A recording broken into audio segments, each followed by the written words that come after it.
Aquest episodi va començar a les comarques del sud de Catalunya. Concretament, entre la 1 i les 3 de la matinada del dia 10 de juny es recolliren més de 120 litres per metre quadrat a les conques de les rieres del Lluc i de la Bisbal, a la comarca del Baix Penedès. Hi hagué molts moments en què la intensitat era d'1,5 a 2 litres per minut.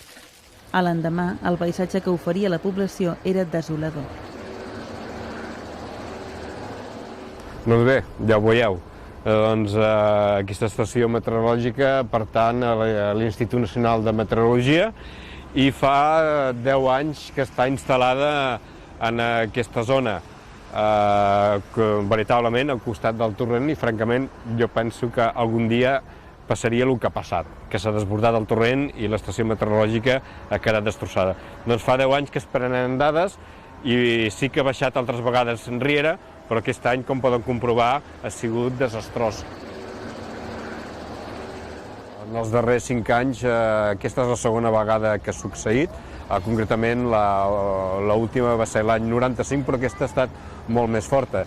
És una situació que ha plogut molt, 113 litres per metre quadrat, però el problema no és de la pluja, perquè aquests aiguats són normals aquí a la zona mediterrània, però el problema és que el pont de la Renfe i de la Nacional 340, diguem, són molt estrets i es tindrien que dimensionar més.